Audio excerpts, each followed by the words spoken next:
School is always hard. I mean, really hard. I went to a community college for like 10 years. So when y'all met us, I was still in chemistry class. A lot of y'all met us in CPR class. And so that's where 90s and 10s comes from, because there's 100% of the world that knows that something's wrong, but there's 90% that would rather not stick their heads back in the sand. They're actually doing the research. They're trying to figure it out. They're the ones being called conspiracy theorists, but they're the ones saving your lives. But the 10s, it's an easier way to say asshole. 10s are the ones who decide to stick their heads back in the sand. 50s ain't nifty, and that's the ones who have feet on both sides. And 70s are trying to learn. I know that doesn't make sense, but it was just because I was stuck in chemistry class and it was a lot going on at the same time. A lot of you guys seen that on Lonnie's Truth when someone walked tried to come into our rental, and I was taking my chemistry test and I failed with those last two questions because of that. School has been hell. During foster care, I was going to RCC for a little bit, and someone within the school had mixed my units with another foster kids unit. So I was taking her classes that I was needed to graduate, and she was taking mine. I've gotten threats at the school. I was going to Norco College for a little bit, which was Norco Community College in California, which was down the street from one of my ex-pimps, the whole family. And so one day I was going to math class, which is why I ended up taking math so many times, because I was going to math class. I mean, the school knew I was a part of the Disabled Student Services with my PTSD and the things that I've been through in trafficking. So the school knew about things, but when I started getting threats in the bathroom at the schools, and the security couldn't do much because it's a public school.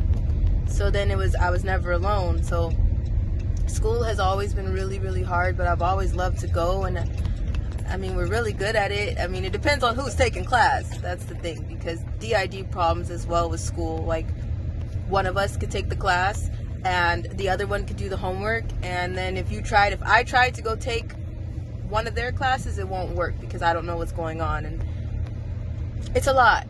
School was a lot. And I'd give anything to be able to just go back and just to go peacefully. School is not the issue in general. We do great in school. Mom helps us with that, and we do great in school. We smart, huh? Pretty smart. I'm really smart.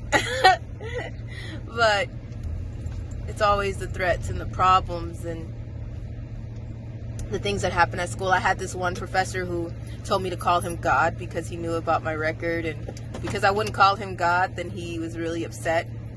It was a teacher that wasn't even from the country, so he didn't have any respect for Americans, especially black girls. It was just a whole thing. So he embarrassed me in front of the whole class because I said something. And then my high school teachers, when I went to Carter High School, they made fun of the fact that I was a foster kid, which some of them were some of my clients. It was a lot. School was just a lot. I wish that I could just be at peace at school. Nothing more. Well, a lot of times they're programmed to have problems in school anyway. That's part of MK Ultra programming. They don't want them to succeed. A lot of things come into play. It's not just, oh, I'm not a good student, or I'm having a hard time. There's like layers upon layers of so many things on top of that.